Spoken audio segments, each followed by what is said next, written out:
캄보디아에 오신 것을 환영합니다.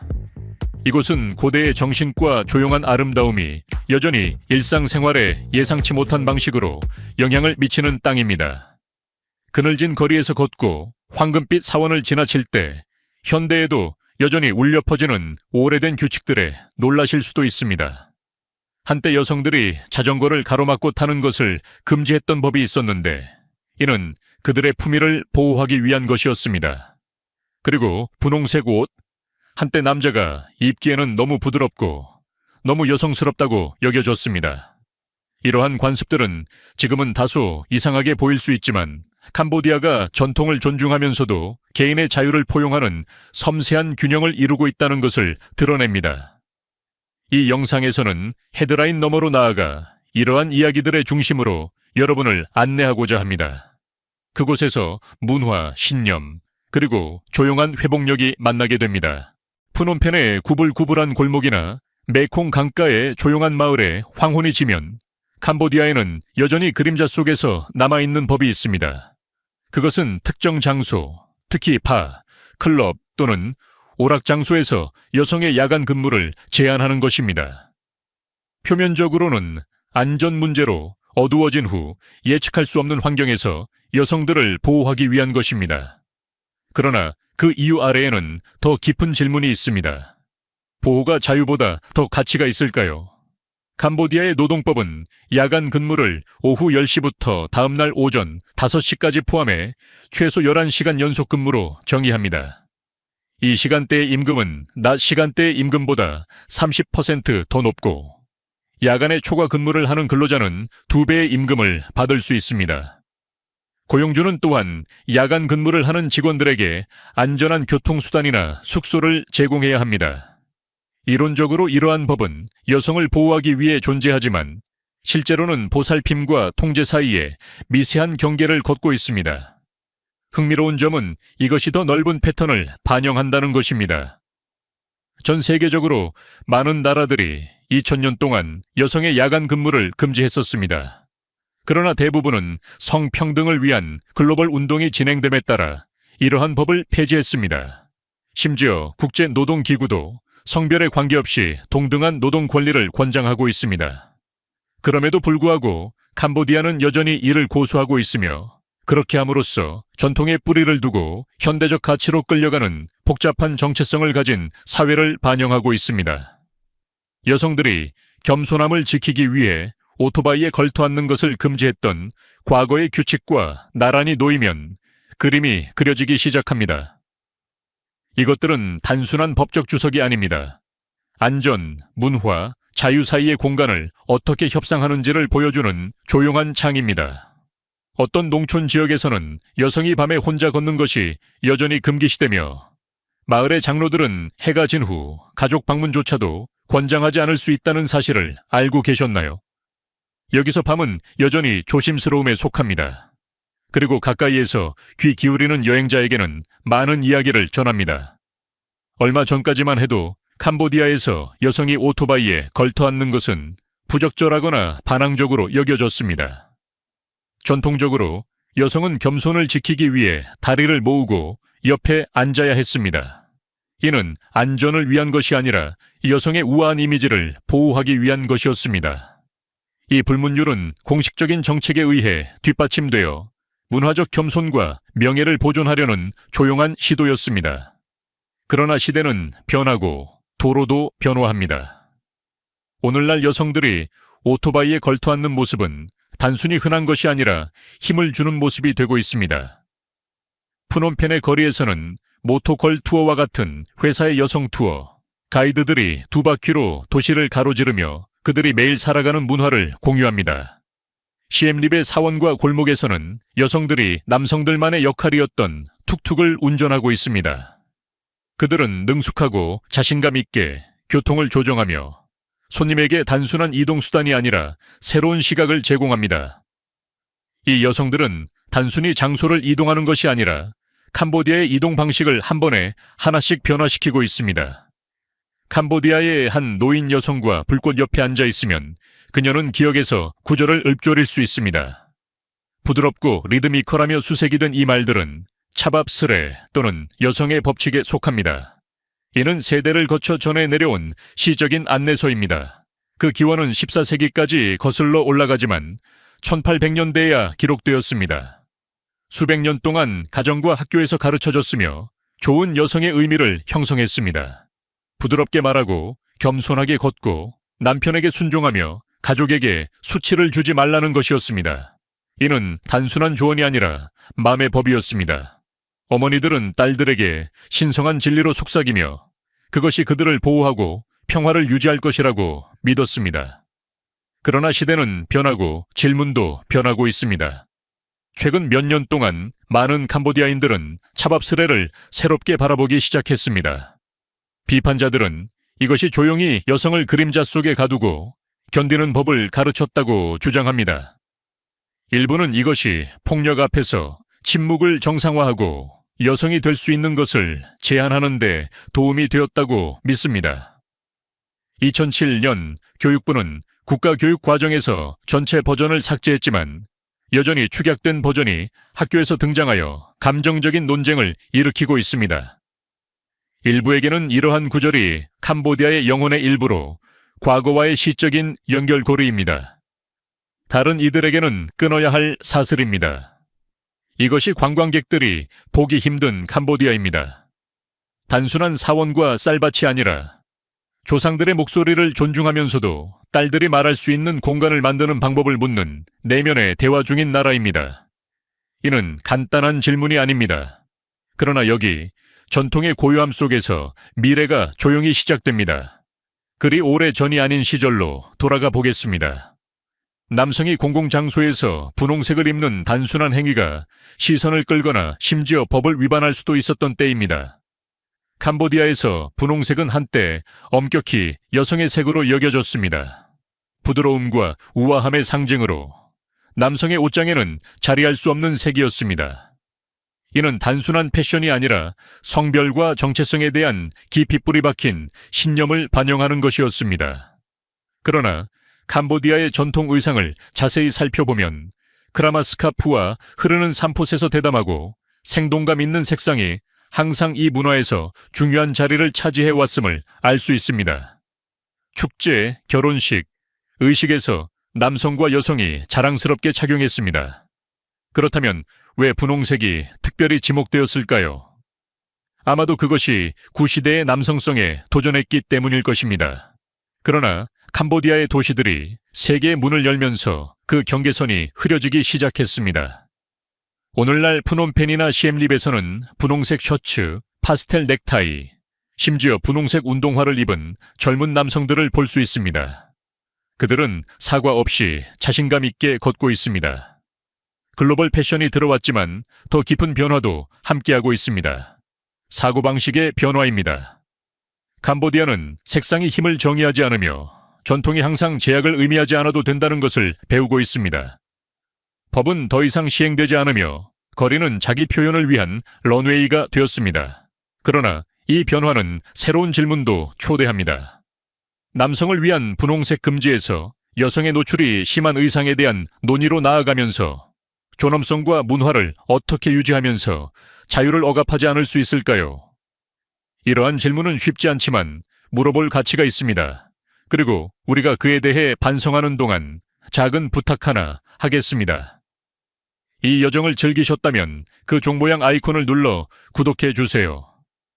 여러분의 지원이 우리가 숨겨진 문화의 구석을 계속 탐험하는 데 도움이 됩니다. 그리고 우리는 여러분에게 중요한 이야기를 계속 전할 것을 약속합니다. 약속할 수 있나요? 캄보디아에서 공공장소에서 어떻게 옷을 입는가는 단순한 스타일 문제가 아니라 존중의 표시입니다. 특히 사원과 파고다 근처에서는 고대의 돌들이 수세기 전의 기도를 속삭이는 곳에서 기대는 분명합니다. 겸손이 중요합니다. 노출이 심한 옷을 금지하는 공식적인 법은 없지만 문화적인 메시지는 깊이 느껴집니다. 피부가 드러나는 것은 허용되지만 여기서는 여전히 신성하게 여겨집니다. 2020년 캄보디아 정부는 지나치게 도발적으로 여겨지는 의상을 제한하는 공공질서법을 제안했습니다. 이는 존엄성과 사회적 조화를 보존하기 위한 것이었습니다. 그러나 이 초안은 격렬한 논쟁을 일으켰습니다. 많은 이들은 이것이 개인의 자유를 침해하고 여성에게 불균형적으로 영향을 미치며 여성의 옷차림이 문제라는 잘못된 생각을 강화할 것이라고 우려했습니다. 지지자들은 정부가 단추 길이가 아니라 괴롭힘 자체를 줄이는 데 집중할 것을 촉구했습니다. 2024 연말 현재 이 법은 여전히 제한 단계에 있지만 관습은 여전히 강합니다. 도시와 농촌 모두에서 사람들은 특히 종교적 장소에서는 겸손하게 옷을 입습니다. 어깨와 무릎을 가리는 것은 단순한 예의가 아니라 신성한 공간에 존경심을 가지고 들어가는 방법입니다. 여행자들에게는 자기 표현이 중요하지만 조상과 영적 전통에 대한 존중이 결코 위에 있지 않은 문화를 이해하라는 조용한 초대입니다. 여러분은 어떻게 생각하시나요? 겸손과 자유가 나란히 걸을 수 있을까요? 아래 댓글로 알려주세요. 그리고 이 여정을 즐기셨다면 구독 버튼을 눌러주세요. 그것은 우리가 세상에 보이지 않는 이야기를 한 걸음씩 탐험하는 데 도움이 됩니다. 캄보디아에서 규칙은 조용할 수 있지만 그 나라가 중요하게 여기는 것에 대해 많은 것을 말합니다. 외부인들이 종종 간과하는 규칙 중 하나는 정부 사무실 내에서 음주를 엄격히 금지하는 것입니다. 이는 단순한 규제가 아니라 존중에 관한 것입니다. 권위에 대한 신뢰가 깊은 의미를 지닌 땅에서 결정이 국민을 위해 내려지는 곳에 술은 자리가 없습니다. 그 이유는 명확합니다. 판단력이 흐려지면 실수로 이어질 수 있으며 공공 서비스에서는 작은 실수도 큰 결과를 초래할 수 있습니다. 그래서 이 정책은 실제로 강력하게 시행됩니다. 이를 어기는 직원은 경고, 정직 또는 심지어 해고될 수 있습니다. 이는 위에서 아래로 내려오는 메시지로 공공 서비스는 단순한 일이 아니라 책임이라는 것을 의미합니다.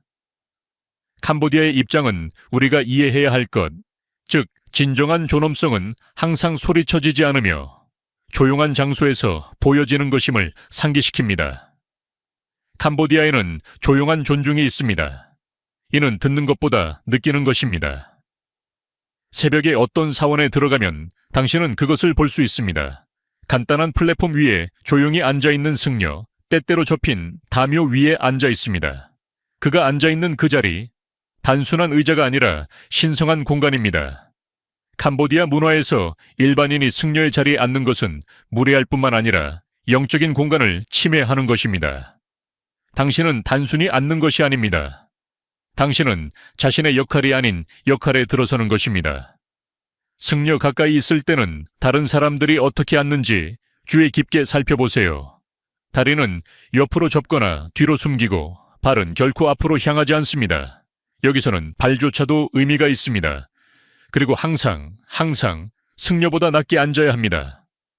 몸을 낮추는 것은 그의 영혼과 당신의 영혼을 높이는 방법입니다. 이러한 제스처는 작아 보일 수 있지만 존경심으로 가득 차 있습니다. 캄보디아의 승려들은 단순한 종교적 인물이 아니라 도덕적 안내자이며 내면의 규율에 살아있는 상징입니다. 종종 세상이 느림을 잇는 가운데 이러한 조용한 관습은 진정한 존중은 시끄럽지 않음을 상기시킵니다. 그것은 겸손하고 깊이 인간적입니다. 여러분의 고향에서 어떤 조용한 존중의 신호가 있나요? 댓글로 공유해 주세요. 이 순간의 아름다움을 느꼈다면 구독해 주세요. 우리는 캄보디아의 심장에 더 가까이 다가가도록 계속 노력할 것입니다. 캄보디아에서 오토바이가 잠자리처럼 윙윙거리며 교통이 살아있는 강처럼 흐르는 곳에서 경계를 유지하는 것이 모든 것입니다. 그래서 여기의 법은 분명합니다. 운전 중 핸드폰을 사용하는 것은 핸즈프리가 아닌 한 2015년도로 교통법에 따라 엄격히 금지되어 있습니다. 제8조 제6항은 이를 분명히 명시합니다. 운전 중에는 손에 들고 있는 장치를 사용할 수 없습니다. 만약 당신이 적발된다면 경차 운전자는 약 $30의 벌금을 부과받고 중형차 운전자는 최대 $56를 지불해야 할 수 있습니다. 이러한 벌금은 2020년 5월에 인상되었으며 이는 모든 사람의 도로, 안전을 위한 국가적 노력의 일환입니다. 왜 이렇게 긴급할까요? 통계는 충격적입니다. 운전 중 핸드폰을 사용하면 사고 확률이 4배 더 높아집니다. 그리고 문자 메시지를 보내는 경우 위험이 23배로 증가합니다. 캄보디아의 도로는 외부인에게는 혼란스러워 보일 수 있지만 그 안에는 섬세한 질서가 존재하며 당신이 그 질서에서 눈을 돌리는 순간 상황은 빠르게 변할 수 있습니다. 그래서 정부는 규칙을 더 엄격하게 시행할 뿐만 아니라 공공교육 캠페인도 진행하고 있습니다. 이는 단순히 벌금에 관한 것이 아닙니다. 당신과 도로를 공유하는 다른 사람들의 생명을 보호하는 것입니다. 캄보디아에서 간단한 사진 한 장이 예상치 못한 무게를 지닐 수 있습니다. 관광객들은 종종 왕궁 앞에서 웃으며 셀카를 찍거나 국회의사당에 황금빛 광채를 담습니다. 그러나 카메라를 들면 심각한 문제를 초래할 수 있는 장소가 있습니다. 군사기지, 경찰서, 특정 부처와 같은 보안과 관련된 정부 건물은 사진 촬영이 금지되어 있습니다. 이는 단순한 규칙이 아니라 갈등의 역사와 국가 주권을 보호하려는 욕구에서 비롯된 안전장치입니다. 이를 위반하면 가볍게 여겨지지 않습니다. 체포, 기소, 심지어 징역형에 처해질 수 있습니다. 그래서 지역 가이드와 표지판은 종종 특정 지역에서 카메라를 치우라고 경고합니다. 만약 확신이 서지 않는다면 가장 안전한 방법은 항상 물어보는 것입니다. 보안 요원이 예고 없이 개입할 수 있으며 얼굴과 존중이 중요한 문화에서 대립은 빠르게 격화될 수 있습니다. 법을 넘어 사원, 신전, 역사적 장소는 또한 당신의 렌즈가 아닌 온전한 주의를 받을 자격이 있습니다. 캄보디아는 당신에게 가까이에서 바라보기를 초대하지만 또한 지혜롭게 바라보기를 원합니다. 이는 신비와 기억, 그리고 조용한 자존심의 땅입니다. 때로는 가장 존중하는 사진이 찍지 않기로 선택한 사진일 수 있습니다. 캄보디아에서 주사위를 굴리거나 바퀴를 돌리는 것은 특히 지역 주민에게 무거운 의미를 지닙니다.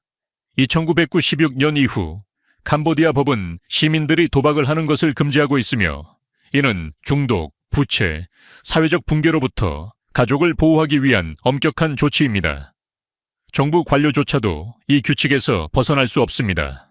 도박을 하다 적발되면 그 결과는 심각할 수 있습니다. 그러나 반전이 있습니다. 외국인들은 도박을 할 수 있습니다.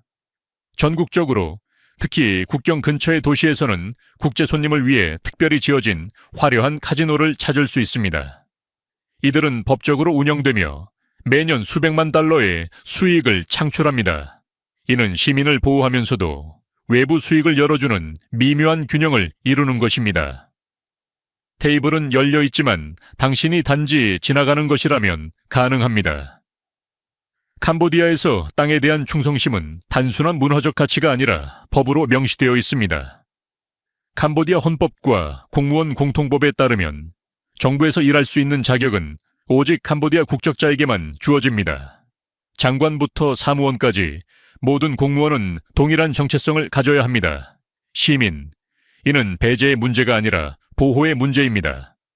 이 규칙은 국가의 미래를 형성하는 결정과 민감한 국가 정보에 대한 접근이 그 과거와 미래에 깊이 뿌리내린 관계를 가진 사람들의 손에 남아있도록 보장합니다. 하지만 그렇다고 해서 외국인이 캄보디아의 발전에 기여할 수 없는 것은 아닙니다. 정반대입니다. 많은 외국인들이 지역 당국과 함께 자문가, 컨설턴트, 기술 전문가로서 일하며 이러한 역할은 종종 NGO, UN-기구 또는 양자 파트너십을 통해 조정됩니다. 그들은 지식을 공유하고 조언을 제공하며 역량을 키우는 데 도움을 주지만 직접적인 권력을 가지지는 않습니다. 그들의 영향력은 실제하지만 항상 주권을 존중합니다. 캄보디아에게 이는 협력과 통제를 균형 있게 유지하는 방법으로 세계적인 통찰을 열어주면서도 거버넌스의 핵심은 확고히 지역적으로 유지하는 것입니다. 이러한 정책이 리더십에 대한 신뢰를 더욱 강화한다고 생각하시나요? 아니면 귀중한 세계의 지혜를 닫아버리는 것일까요? 여러분의 생각을 댓글로 공유해 주세요. 그리고 이러한 이야기들이 세상을 다르게 보는데 도움이 되었다면 구독해 주세요. 우리는 이제 시작입니다. 캄보디아의 크메르, 새해만큼 특별한 것은 없습니다. 4월 중순이 되면 공기는 자스민 향기로 가득 차고 드럼 소리가 마을길을 메아리치며 웃음소리가 집과 사원에서 새처럼 울려 퍼집니다. 이는 기쁨과 재생의 시간으로 가족들이 모이고 어른들이 존경받으며 물은 단순한 물 이상의 의미를 갖게 됩니다. 전통적으로 물은 손과 어깨에 부드럽게 뿌려져 축복을 의미하며 과거의 부드러운 정화와 새로운 시작을 환영합니다. 하지만 최근 몇 년 동안 이 부드러운 의식이 진화했습니다. 푸놈펜과 시엠립의 거리들은 놀이의 강으로 변했습니다. 젊은이들과 관광객들이 밝은 물총을 들고 이웃을 즐거운 전장으로 만들었습니다. 그러나 2023년에는 무언가가 변했습니다. 한 영국 관광객이 물싸움에서 부상을 당한 후 훈센 총리는 축제 기간 동안 물총 금지를 요청했습니다. 정부는 대중에게 혼란이 아닌 평온으로 낯선 사람에게 물을 뿌리는 것이 아닌 조상을 존경하라고 촉구했습니다. 수도의 당국은 물싸움을 완전히 금지하고 전통 게임을 장려했습니다. 학교들도 이에 동참했습니다. 교육부는 학생들에게 물총과 파우더를 내려놓으라고 지시하며 이를 무질서한 것이라고 부르며 진정한 크메르 전통과 거리가 멀다고 말했습니다. 대신 그들은 청소년들에게 조용한 뿌리의 아름다움을 재발견하고 보스 앙쿤을 하고 로밤 트레이를 추며 힘이 아닌 배려로 물을 제공하라고 요청했습니다. 이 금지는 논란을 일으켰습니다. 어떤 이들은 이를 환영하며 존엄성을 회복하고 해를 예방한다고 말했습니다. 다른 이들은 순수한 것이 빼앗겼다고 느끼며 현대의 기쁨이 너무 일찍 침묵해버렸다고 생각했습니다. 그러나 어쩌면 두 감정 모두 사실일 수 있습니다. 왜냐하면 캄보디아의 축제는 단순한 즐거움이 아니라 의미가 있기 때문입니다. 때로는 전통의 심장을 듣기 위해 소음을 줄여야 할 때가 있습니다. 여러분은 어떻게 생각하시나요? 기쁨은 시간과 함께 진화해야 할까요? 아니면 그 기원을 고수해야 할까요? 여러분의 생각을 댓글로 공유해 주세요. 이 이야기가 감동을 주었다면 구독해 주세요. 우리는 더 많은 이야기를 기다리고 있습니다. 해가 뜨면 앙코르 와트의 석탑이 황금빛으로 빛나고 정글에서 생명이 윙윙거리는 가운데 마치 시간이 거슬러 올라간 듯한 기분이 듭니다. 수년 동안 이곳에서 가장 상징적이면서도 논란이 된 광경 중 하나는 관광객들을 태운 코끼리들이 고대 길을 따라 천천히 걸어가는 모습이었습니다. 그러나 2019년 말 캄보디아는 조용하지만 강력한 결정을 내렸습니다. 이 신성한 장소에서 코끼리 타기를 종료하기로 한 것입니다. 유네스코 세계유산인 이 보물을 지키는 압사라 당국은 2020년 초까지 더 이상 코끼리가 관광객을 앙코르의 땅을 가로질러 태우지 않을 것이라고 발표했습니다. 그 이유는 동물의 고통에 대한 인식이 높아졌기 때문입니다. 2016년에 과로로 쓰러져 죽은 코끼리의 안타까운 사건 이후 대중의 감정은 변화하기 시작했습니다.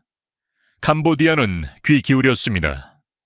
코끼리들은 보스톰 공동체 숲으로 옮겨져 이제 더 많은 자유와 그늘, 휴식을 누리게 되었습니다. 이는 윤리적 관광을 향한 한 걸음이자 이 멸종 위기 동물들을 공연자가 아닌 야생의 상징으로 존중하겠다는 약속이었습니다. 반응은 엇갈렸습니다. 보존론자들은 이를 이정표로 보았고 지역 사업자들은 수입 손실을 걱정했습니다. 하지만 결국 캄보디아는 연민을 선택했습니다. 그리고 그 조용한 선택 속에서 세계는 큰 소리를 들었습니다. 여러분은 같은 결정을 내렸을까요? 댓글로 알려주세요. 문화, 자연, 양심이 만나는 이야기에 끌린다면 구독하는 것을 잊지 마세요. 캄보디아의 해안선, 케부와 시아누크빌의 부드러운 파도가 모래를 어루만지는 곳에서 이 해변들을 특별하게 만드는 것을 보호하기 위한 조용한 노력이 진행되고 있습니다. 수년 동안 해변가의 상점들은 해안의 색깔과 맛, 지역의 매력을 더했습니다. 하지만 관광이 증가함에 따라 혼잡도도 증가했습니다. 자연의 아름다움을 보존하고 방문객들에게 평화로운 경험을 보장하기 위해 캄보디아는 엄격한 규칙을 도입했습니다. 상인들은 이제 해변에서 상품을 판매하기 위해 공식적인 허가를 받아야 합니다. 이는 단순한 관료적 절차가 아닙니다. 이는 지역 기업과 환경 보호가 함께 손을 잡고 나아가는 비전의 일부입니다. 캡에서는 2020년부터 해변 상점들이 국제관광 기준에 맞게 정리되고 재구성되었습니다. 시아누쿠빌에서는 2019년에 새로운 접근 방식이 도입되었습니다. 사전 계획된 구역에 40개 이상의 상점이 세워져 구조를 제공하면서도 개성을 잃지 않았습니다. 목표는 균형입니다. 규제를 받지 않는 상점들은 쓰레기, 안전 문제, 과밀을 초래할 수 있으며 이는 자연과 여행자의 탈출감에 위협이 됩니다. 허가를 시행함으로써 캄보디아는 상인들이 해변의 아름다움을 공유할 뿐만 아니라 수수료, 세금 및 공동의 관리 의식을 통해 그 보호에도 기여하도록 보장합니다. 결국 천국은 즐기기 위해 보호되어야 하니까요. 세계의 많은 지역에서 누군가의 손에 작은 팁을 주는 것은 친절한 제스처이자 무언의 감사의 표현입니다. 하지만 캄보디아의 정부 사무실에서는 그 단순한 행위가 엄격히 금지되어 있습니다. 2010년에 통과된 반부패법에 따르면 어떤 공무원도 자신의 역할과 관련된 팁, 선물 또는 개인적인 이익을 요청하거나 받아서는 안 됩니다. 제33조는 분명히 말합니다. 서비스는 기대 없이 그리고 조건 없이 제공되어야 합니다. 왜 이렇게 심각할까요? 캄보디아는 편애로부터 오는 조용한 위험을 잘 알고 있습니다. 팁은 무해해 보일 수 있지만 시간이 지나면 공정성과 특권의 경계를 흐릿하게 만들 수 있습니다. 직접적인 팁을 금지함으로써 캄보디아는 강력한 선을 긋고 있습니다. 정부 업무는 모든 사람을 위해 존재해야지 단지 관대한 사람을 위한 것이 아닙니다. 반부패, 유닛은 면밀히 감시합니다. 이 규칙을 위반한 공무원은 처벌을 받을 수 있으며 벌금, 정직 또는 해임될 수 있습니다. 시민들은 어떤 부정행위라도 신고하도록 권장되며 투명성이 단순한 이상이 아니라 기대가 되는 문화를 강화합니다. 카페와 호텔에서는 팁이 환영받을 수 있지만 정부의 벽 안에서는 청렴함이 우선시됩니다. 신뢰를 재건하고 조용한 힘에 뿌리를 둔 나라에서 이 법은 강력한 메시지를 전달합니다.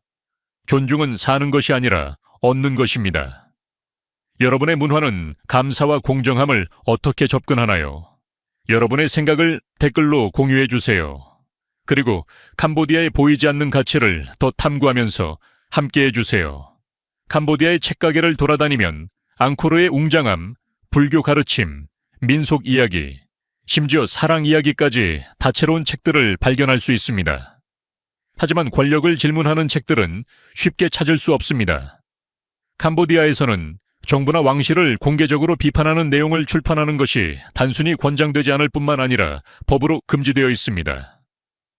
명예훼손법과 2018년의 왕실모독법은 왕실 가족에 대한 모욕으로 간주되는 모든 것을 범죄로 만들며 존중과 억압 사이에 미세한 경계를 만듭니다. 이러한 법들은 나라의 미디어 환경을 재편성했습니다. 2017년 독립 저널리즘에 등대었던 캄보디아 데일리는 거액의 세금 고지서를 받고 폐간되었습니다. 많은 이들이 정치적 동기로 인한 것이라고 믿었습니다. 이는 뉴스룸을 넘어서는 메시지를 보냈습니다. 그 이후로 신문, 라디오 방송국 작가들은 조용해졌습니다. 무관심이 아니라 조심스러움에서 비롯된 것입니다. 체포, 벌금 또는 더 나쁜 결과에 대한 두려움은 자기검열의 문화를 낳았습니다. 서점들도 조심스럽게 행동하며 반대의 목소리로 간주될 수 있는 어떤 것도 피합니다. 인권단체들은 이러한 기후가 대중의 이해를 좁히고 중요한 논의를 침묵시키며 반영할 공간을 제거한다고 경고합니다. 여행자에게는 보이지 않는 것이 보이는 것만큼이나 의미가 있다는 것을 상기시켜 줍니다. 캄보디아는 역사와 전통이 풍부한 나라지만 표현의 영역에서는 그 침묵이 많은 것을 말해줍니다. 캄보디아에서는 어떤 날들은 더 천천히 흐릅니다. 시간이 변하는 것이 아니라 나라가 변하기 때문입니다. 2002 5월 14일은 그런 날 중 하나입니다. 이는 노로돔 시아몬이 왕의 생일을 기념하는 날로 깊은 국가적 자부심과 조용한 경의를 의미합니다. 전국적으로 특히 푸놈펜의 중심부에서 거리는 축제로 가득 차 있습니다. 퍼레이드, 공연, 그리고 의식이 대로를 점령하며 수천 명이 왕궁과 같은 랜드마크 근처에 모입니다. 이날 자전거를 타는 것에 대한 공식적인 법은 없지만 현장의 현실은 다릅니다. 도로는 종종 폐쇄되거나 제한되며 자동차와 버스뿐만 아니라 자전거도 마찬가지입니다. 보안 장벽이 세워지고 도시의 흐름이 축제를 수용하기 위해 바뀝니다. 자전거를 타는 이들에게는 갑작스러운 우회나 예상치 못한 정지가 필요할 수 있습니다. 당국은 외출하기 전에 지역 뉴스와 공지를 확인할 것을 강력히 권장합니다. 이동해야 한다면 측면 도로나 지정된 자전거 도로를 이용하고 항상 교통경찰의 안내를 따르세요. 무엇보다도 주의 깊게 행동하세요. 이날의 분위기는 왕실에 대한 존경뿐만 아니라 공유된 공간과 국가의 통합에 대한 존경입니다.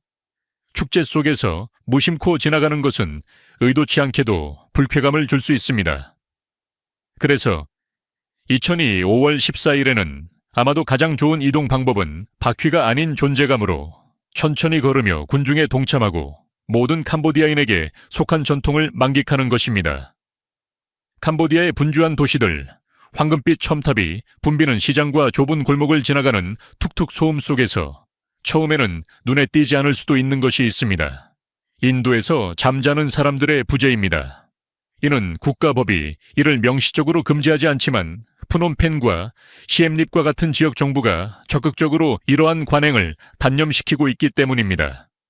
이는 특히 관광객들이 자주 찾는 지역에서 거리를 깨끗하고 질서 있게 유지하려는 더 넓은 노력의 일환입니다. 때때로 당국은 공공질서 작전을 실시하여 노숙자들을 다른 곳으로 이동시키거나 당이 피난처를 제공하거나 지정된 지역으로 이동시킵니다. 공식적으로는 안전과 이미지에 관한 것입니다. 하지만 깔끔한 상점과 잘 조명된 도로 뒤에는 조용한 이야기가 펼쳐집니다.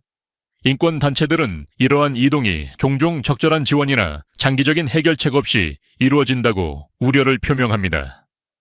일부 개인은 안정적인 경로 없이 구금되거나 이동됩니다.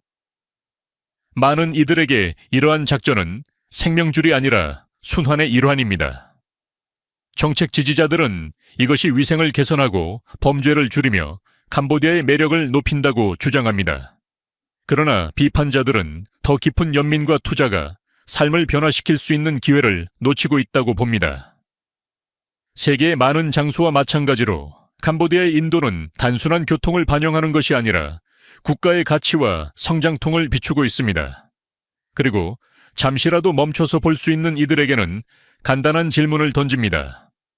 질서가 연민보다 먼저 와야 할까요? 아니면 두 가지가 함께 걸어야 할까요? 캄보디아에서 인도는 단순한 도로의 일부가 아니라 삶이 천천히 일어나는 공유 공간입니다. 나무 그늘 아래에서 쉬고 있는 노인들, 플라스틱 공으로 노는 아이들, 그리고 구름이 카트에서 시원한 커피를 제공하는 상인들을 볼 수 있습니다. 하지만 그곳에서 파티를 열 생각이라면 다시 생각해 보세요. 캄보디아의 도로교통법에 따르면 인도는 보행자, 녹지, 그리고 공공의 이익을 위한 서비스가 법적으로 보호되는 공간입니다. 공식적인 허가 없이 생일, 동네 잔치, 비즈니스 런칭과 같은 개인 이벤트를 개최하는 것은 금지되어 있습니다. 이는 무해해 보일 수 있지만 도시의 관점에서는 방해가 됩니다. 특히 푸놈펜에서는 시 당국이 증가하는 개인 사용으로부터 인도를 되찾기 위한 노력을 강화하고 있습니다. 공지가 발송되고 벌금이 부과되며 때때로 텐트나 테이블이 예고 없이 치워지기도 합니다. 그 이유는 안전, 접근성, 그리고 공공질서의 보존입니다. 당국은 이것이 기쁨을 억압하는 것이 아니라 다른 이의 불편함을 초래하지 않는 기쁨을 보장하는 것이라고 말합니다. 이러한 정책은 도시 생활을 더 살기 좋고 덜 혼란스럽고 더 균형 잡힌 곳으로 만들기 위한 더 넓은 계획의 일환입니다. 그러나 모든 이가 동의하는 것은 아닙니다. 일부는 이러한 규칙이 캄보디아의 공동체, 정신의 활력을 둔화시킨다고 주장하며 열린 공간에서 모이는 것이 문화의 일부라고 말합니다. 다른 이들은 변화에 환영하며 더 깨끗한 보행로와 차분한 동네를 희망합니다. 그렇다면 우리는 축제와 규제, 전통과 현대 질서 사이의 경계를 어디에서 그어야 할까요? 여러분의 생각을 댓글로 공유해 주세요. 그리고 이러한 이야기들이 일상 공간을 새로운 시각으로 바라보는데 도움이 되었다면 구독해 주세요. 더 많은 여정이 기다리고 있습니다. 캄보디아의 중심부, 전통이 깊고 세계의 신앙으로 우뚝 선 사원들이 있는 곳에서 사랑도 조용한 길을 찾아 나아가고 있습니다. 동성 결혼은 아직 캄보디아 법 아래에서 법적으로 인정받지 않지만 이 문제의 기초가 조금씩 변화하고 있습니다. 헌법은 여전히 결혼을 한 남편과 한 아내의 결합으로 정의하고 있으며 결혼 및 가족법은 그 관점을 강화합니다. 그러나 변화의 바람이 불고 있습니다. 동성 커플에게 일정한 인정을 제공하기 위해 캄보디아는 가족관계 선언이라는 등록제를 도입했습니다. 결혼에 완전한 권리를 부여하지는 않지만 커플들이 함께하는 삶의 일부를 공식화할 수 있게 해주며 공동의 책임과 상호 인정을 통해 가시성을 향한 상징적인 한 걸음입니다. 2021년까지 이 등록제는 조용히 20개 주에 68개 커뮤니티에 도달했으며 26쌍의 커플이 유명세나 항의가 아닌 사랑을 위해 이름을 올렸습니다. 더욱 놀라운 것은 캄보디아 왕실의 목소리입니다. 노로돔 시아모니 왕과 그의 구 아버지 노로돔 시아누크 왕 모두 동성 결혼에 대한 공개적인 지지를 표명한 바 있습니다. 이는 동남아시아에서 드물고 강력한 입장입니다. 2023년에는 정부가 미래의 법적 인정을 암시하기도 하여 여전히 주변에서 기다리는 이들에게 희망의 불꽃을 제공했습니다. 조화와 조용한 존엄성을 중시하는 사회에서 이러한 작은 변화들은 많은 것을 말해줍니다. 때로는 진보가 소음과 함께 오는 것이 아니라 연민과 함께 오는 경우가 있습니다. 여러분은 어떻게 생각하시나요? 전통에 뿌리 내린 나라가 새로운 사랑의 표현을 수용할 수 있을까요? 여러분의 목소리를 댓글로 공유해 주세요. 그리고 이러한 이야기들이 캄보디아의 영혼을 여는데 계속 도움이 된다면 구독해 주세요. 함께 탐험을 계속해 나가겠습니다. 친애하는 친구여, 오늘의 영상이 흥미롭다면 좋아요 버튼을 눌러주세요. 그렇게 하면 제가 당신이 즐기고 있다는 걸 알 수 있어요. 그리고 아직 채널을 구독하지 않으셨다면 지금 바로 구독해 주세요. 정말로 흥미로운 것들이 당신을 기다리고 있다고 믿거든요. 당신의 응원은 단순한 클릭이 아니라 우리가 전 세계의 매력적인 이야기와 흥미로운 여행을 전해줄 수 있는 원동력이에요. 지금 화면에는 당신이 분명 좋아할 또 다른 영상이 있어요. 클릭해서 함께 탐험을 계속해 봅시다. 오늘의 영상을 시청해 주셔서 감사합니다. 다음 모험에서 다시 만나요. 이 멋진 모험에 동참해 주셔서 감사합니다. 여러분의 생각을 댓글로 남겨주시고 좋아요를 눌러주시고 더 많은 정보를 받아보려면 구독하는 것을 잊지 마세요. 다음에 또 봐요.